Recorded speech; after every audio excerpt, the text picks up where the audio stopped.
Hola Cupcakers, bienvenidos un viernes más al canal. Hoy os voy a mostrar mi versión para hacer donchas y manteconchas.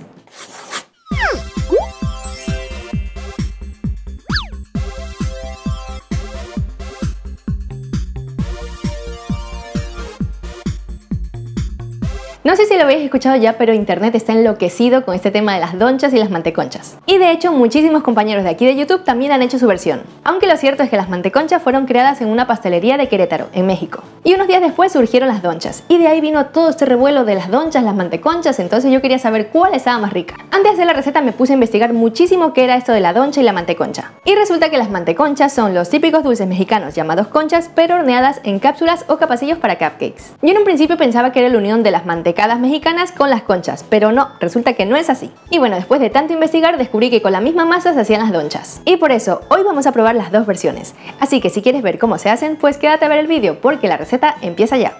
Vamos a empezar haciendo la masa que nos servirá tanto para las manteconchas como para las donchas. Y para ello vamos a necesitar harina de trigo común todo uso, mantequilla sin sal, leche preferiblemente entera, huevos, azúcar blanco normal, extracto o esencia de vainilla, levadura seca de panadería y sal.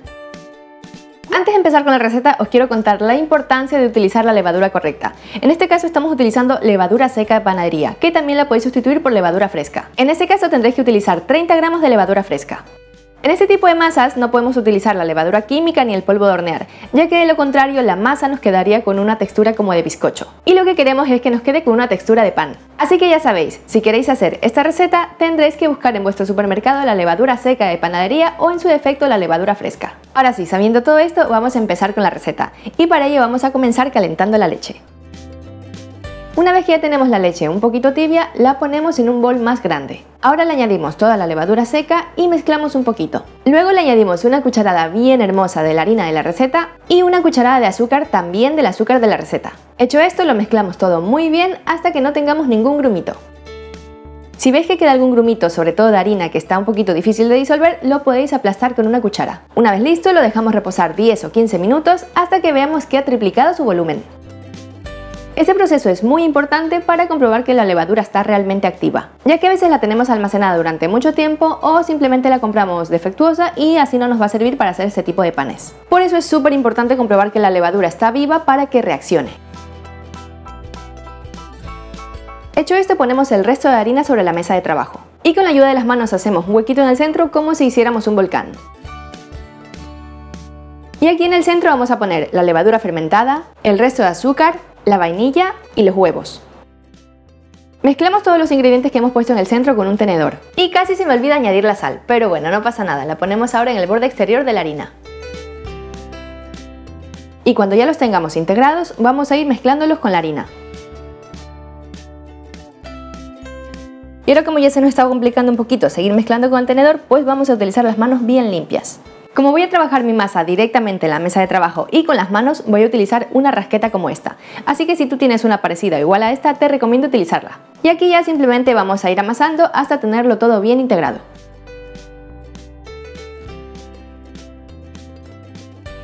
Una vez listo, añadimos la mantequilla a temperatura ambiente y lo amasamos nuevamente con las manos.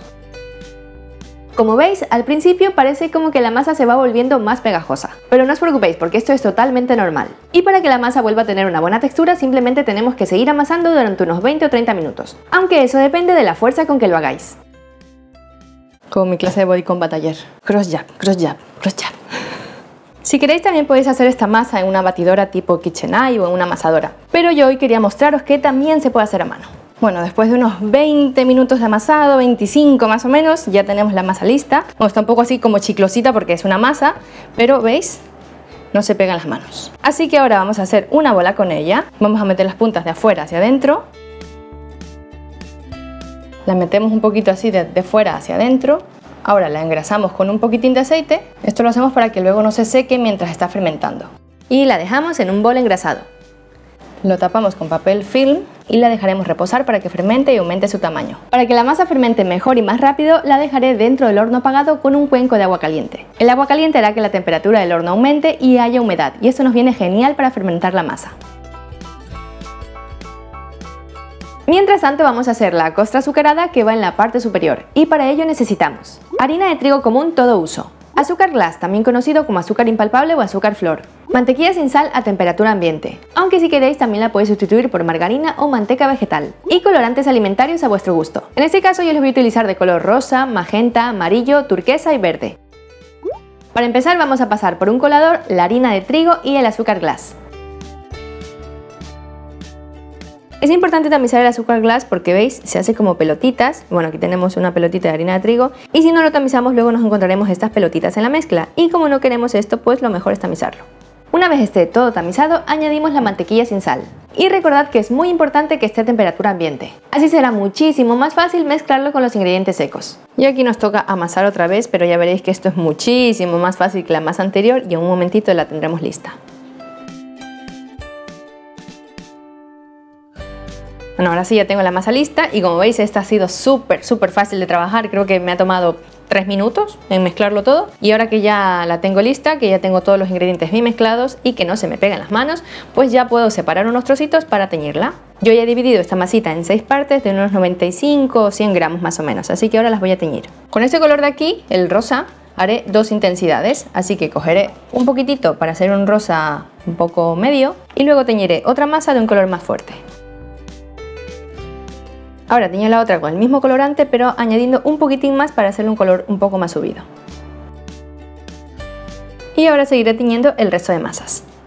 Ya tengo aquí mi masa teñida de los 6 colores y lo que voy a hacer ahora es separarlas en 2 grupos, ya que con este grupo de colores haré un diseño y con este haré otro.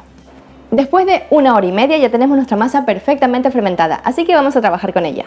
Así que vamos a retirar el papel film y ahora vamos a quitarle todo el aire porque como veis está súper esponjadita y esto es lo más relajante y placentero que existe. Tenemos que apretarla bien para quitarle todo el aire y dejar la masa con el mismo volumen que al principio. Hecho esto, sobre la mesa espolvoreada con un poquito de harina estiramos la masa con un rodillo. La tenemos que dejar con un grosor más o menos de 8 milímetros. Ahora recortamos unos círculos de 9 centímetros de diámetro más o menos, pero si no tenéis un cortador de este diámetro podéis utilizar un vaso. Retiramos la masa sobrante y ahora recortamos el círculo interior de las donchas. Yo estoy utilizando un cortador de 3 centímetros de diámetro. Igualmente, si no conseguís un cortador de este diámetro podéis utilizar el tapón de una botella. Una vez tengamos toda la masa recortada, la trasladamos a una bandeja cubierta con papel de horno. Tapamos nuestras futuras donchas con un trapo limpio y seco y las dejamos reposar durante 1 hora. Pero tened en cuenta que este tiempo depende totalmente de la temperatura ambiente en la que estéis trabajando.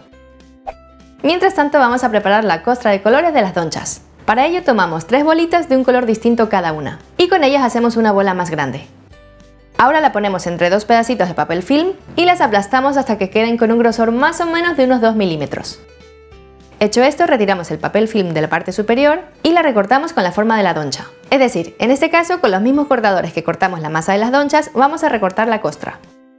Retiramos la masita sobrante y ahora con un cortador más grande vamos a hacer el diseño que queramos. He visto mucha gente que primero pone la costra sobre la masa y luego la recorta, pero a mí personalmente me gusta mucho más hacerlo así, ya que así me aseguro de cortar muy bien la costra y no dañar la masa. Hecho esto, ponemos un trocito de papel film encima y hacemos un poquitín de presión sobre él para adherirlo a la costra. Luego le damos la vuelta y retiramos el papel film que antes estaba en la base y que ahora está en la parte superior. Como veis, la doncha ya ha doblado su tamaño, así que ya podemos decorarla. Ahora trasladamos la costra con el diseño ya hecho y la volteamos sobre la doncha. Retiramos el papel film de encima y si es necesario acomodamos los trocitos de costra que se puedan haber desbaratado. Seguimos así hasta decorar todas las donchas. Una vez las tengamos todas decoradas, las llevamos al horno precalentado a 180 grados Celsius, preferiblemente con calor arriba y abajo y sin ventilador. En mi caso tardaron exactamente 12 minutos en estar listas, aunque debéis tener en cuenta que el tiempo de horneado depende de cada horno. Y aquí debemos estar muy atentos, ya que si nos pasamos de tiempo de horneado, la doncha se puede resecar. Ya tenemos nuestras donchas listas, pero por el momento las vamos a dejar reposar durante 10 minutos. Pasados los 10 minutos, las trasladamos a una rejilla para que se terminen de enfriar por completo. Ya tengo 2 bandejas llenas después de haber recortado las donchas y me ha sobrado un poquito de masa, así que vamos a experimentar con las manteconchas. Para hacer las manteconchas simplemente vamos a separar bolitas de masa de unos 50 o 60 gramos. Las estiramos bien para dejar la superficie bien lisa y las boleamos con las manos. Es decir, hacemos una bolita perfecta con ellas. Una vez las tengamos listas, las metemos dentro de unas cápsulas o capacillos para cupcakes. Y ahora las dejaremos reposar el tiempo suficiente hasta que dupliquen su tamaño. Y recordad que el tiempo de reposo va a depender totalmente de la temperatura a la que estéis trabajando. En mi caso tardaron 1 hora en aumentar su tamaño. Vamos a ponerle la costra en la superficie. Y para ello hacemos lo mismo de antes, con la única diferencia de que el circulito va a ser más pequeño y que en este caso no vamos a recortar el agujerito del centro. Y ahora sí nos llevamos nuestras manteconchas al horno precalentado a 180 grados Celsius durante 15 minutos. Y ya tenemos aquí nuestras manteconchas listas. Huelen delicioso, pero por el momento vamos a tener que dejarlas reposar durante 5 minutos. Ahora que ya han enfriado un poquito, vamos a sacarlas del molde. Así que las dejaremos reposar aquí en la rejilla hasta que enfríen por completo. Y así es como han quedado estas preciosidades. Y como ya están completamente frías, vamos a probarlas. Y ahora sí llegó mi momento más esperado porque me toca probar estas preciosuras que seguramente están súper ricas. Bueno, ya todavía no las he probado, pero huelen delicioso. Bueno, y vamos a empezar por la doncha. No sé si se escucha el crujiente de la costra y la mollita del pan. ¡Qué buenísima! Voy a seguir mi cata.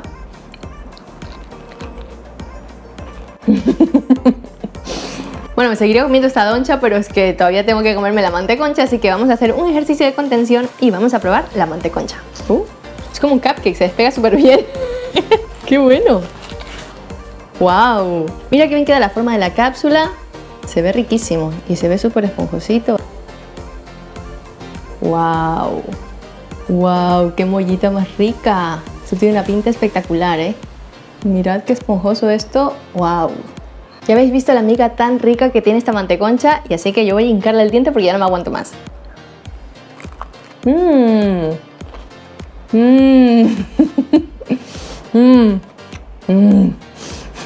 ¡Está buenísima! ¡Delicioso! La costra está buenísima. Esta partecita crujiente de aquí de la costra está riquísima porque es como una galletita dulce súper crujiente. Está buenísima. La verdad es que se me hace un poquito difícil decidirme cuál de los dos dulces me gustan más porque los dos tienen cosas que me encantan. Las dos tienen el mismo sabor. Es decir, la masa es la misma y la costra es igual. Pero es cierto que la doncha queda un poquito menos esponjosa que la manteconcha. Pero no es que quede dura, simplemente es cuestión de altura. Ya veis que la doncha queda un poquito más bajita que la manteconcha. Pero por otro lado, en la doncha se puede disfrutar muchísimo más la capa crujiente esa que os decía que es como una galletita dulce y está buenísima. Pues eso. Pero aparte, para las donchas no necesitáis ningún molde especial para hornearlas. Ni tampoco necesitáis comprar capacillos o cápsulas. Menos mal que me decidí a hacer una manteconcha porque lo cierto es que me ha gustado mucho más la manteconcha. Así que en mi opinión personal, a mí me han enamorado las manteconchas. Aunque la verdad es que a Fer le han gustado mucho las donchas por esa capita crujiente. ¿Y a ti cuál de las dos versiones te gustó más? Espero que me lo digas en los comentarios porque realmente quiero saberlo. Y ahora vamos a descubrir a los cupcakers que me etiquetaron en Twitter, Instagram o Facebook y que entran en el Salón de la Fama de esta semana. Bebé Sabrina ha hecho estas donas tan esponjositas. Fabi nos muestra sus irresistibles cupcakes de dulce de leche y coco. Ariani ha preparado el delicioso pastel alemán. Isabel ha preparado estos riquísimos profiteroles. Camila ha hecho este impresionante New York Cheesecake. Y Jessica, que nos muestra su refrescante tarta fría de yogur y fresa.